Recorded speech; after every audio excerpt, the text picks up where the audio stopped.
যদি প্রমাণ হয় যে এটা তার লেখা না, আমি সারা জাতির সামনে বলতেছি, আমি মামুনুল হকের পা ধরে ঢাকা শহরের মাঝখানে মামুনুল হকের পা ধরে মাপ চাবো। কিন্তু এটা যদি সত্যি হয় তাহলে মামুনুল হক কি করবে এটাও তাকে বলতে হবে। মামুনুল হকের সাথে ধরা পড়তে ওই মেয়েটা আমার বাসার সাবজেক্ট থাকতো, অভিভাবক হিসেবে বাসা বাড়িয়েছে, চাকরি করে পার্লারে জব করতে। তারা উপমা দেয় যে পার্লারে কাজ করা জায়েজ নাই, এই নাই ও ওই নাই, সে তার স্ত্রীকে কেন পার্লারে কাজ করা। অবিবাহিতা উল্লেখ করে ৮ মাস ধরে ঢাকার নর্থ সার্কুলার সড়কের এই বাড়ির ৪র্থ তলার একটি কক্ষে সাবলেট থাকেন জান্নাত। আমি বলবো না আমার মার দোষ নাই, আমি এই কথা কোনোদিনও বলবো না যে আমার মার দোষ নাই, শুধু এক মামুনুল হকের দোষ। আমার মার দোষও আছে, আমার মার দোষও আছে, কিন্তু মামুনুল হক বেশি দোষী, 60-40। শেষ যখন খুলনায় আইছে তখনই আমাকে বলছিল, আগেও ডায়েরির কথা বলছে, কিন্তু তখন পুরো পাখাপাখি ভাবে বলছে যে আমার কাছে কিছু ডায়েরি আছে, ডায়েরির লেখাগুলো তোমার পড়া উচিত, কিন্তু এখন না, সেটা তখন সময় আসবে। তখন ধোয়ার পরে তার জীবনের প্রতিটা মোমেন্ট সেই 3টা ডায়েরিতে উল্লেখ করে দিয়ে গেছে যে আমার জীবনের প্রতিটা মোমেন্টে কি হয়েছে, আমার মা সাথে সে কি করেছে সেটা আমার মা নিজে লিখে দিয়ে নিজে বলে দিয়েছে। জান্নাতের 3টি ডায়েরিতে 2018-র আগস্ট থেকে 2021-এর মার্চ, অর্থাৎ 30 মাস ধরে মামুনুলের সঙ্গে গোপন সম্পর্কের বয়ান রয়েছে পাতায় পাতায়।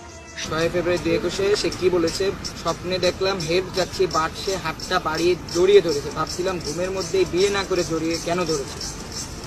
এটা সে এমন সময় দেখছে এই দুইটা। সম্মানিত দর্শক এবং শ্রোতাবৃন্দ, আমি যশোরী বাংলাদেশি সেবা পার্টির পক্ষ থেকে আপনাদের সকলকে জানাই আসসালামু আলাইকুম ওয়া রাহমাতুল্লাহ। আপনারা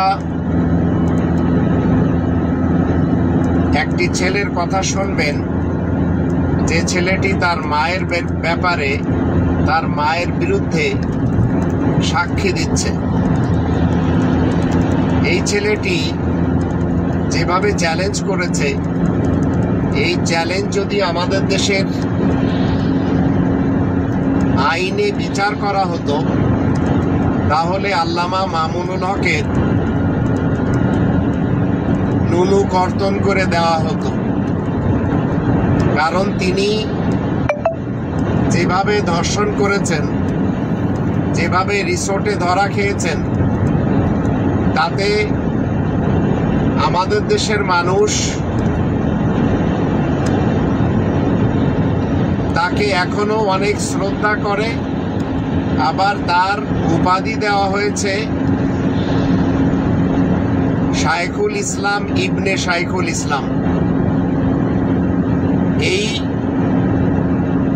শাইখুল ইসলাম বলেন বা শাইখুল হাদিস, ইবনে শাইখুল হাদিস, এটি এত ভয়ানক উপাধি যেটি এই ধর্ষক মামুনুল হকের পক্ষে যায় না। আল্লাহ রাব্বুল আলামিন আপনাকে আমাকে এই পৃথিবীতে পাঠিয়েছেন এবং যে কনস্টিটিউশন দিয়েছেন সেই কনস্টিটিউশনে বলা হচ্ছে সদা সত্য কথা বলতে হবে। 33 নম্বর সূরা আল আহজাব এর 70 নম্বর আয়াত, কুলু কওলান সাদীদা। আবার এই মামুনুল হকের যদি সিরাজগঞ্জের ইতিহাস আমরা জানি তাহলে সেটি ছিল ভয়ানক একটি ইতিহাস, যা আমাদের দেশের এক শ্রেণীর হুজুরেরা জানে।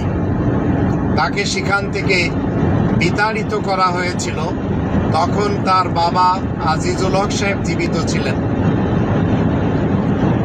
এই ছেলেটি তার মায়ের ব্যাপারে যে কথা বলছে,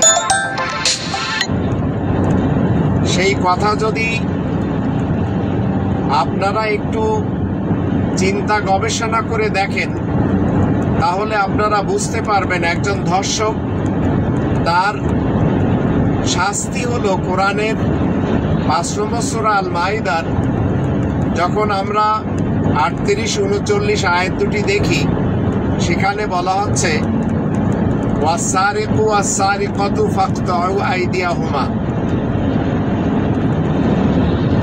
জাযাআম বিমা কাসাবা নাকালাম মিনাল্লাহ আল্লাহু আজিজুল হাকীম।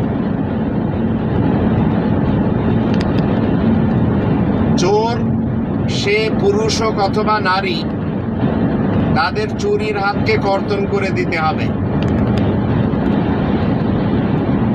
মামুনুল হক সাহেব একটি নারীর ইজ্জত চুরি করেছেন।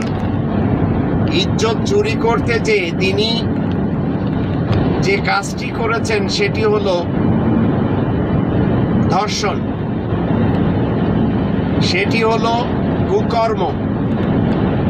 তো তিনি আর একজনের মায়ের সাথে এই যে কুকর্ম করেছেন, এর জন্য তার লিঙ্গকে নিস্তেজ করে দেওয়া, এটি হচ্ছে রব্বানি বিধানের শাস্তি। তার লিঙ্গকে কর্তন করে দেওয়া রব্বানি বিধানের শাস্তি। তাকে চিরস্থায়ী বন্ধ করে দেওয়া, যেন সে আর কখনো কারোর স্ত্রীর সাথে এই রিসোর্টে যে ধরা না খায় আর এই ধরনের কুকর্ম যেন না করতে পারে। এটি আমাদের দেশের মানুষ তারা মেনে নিতে রাজি না।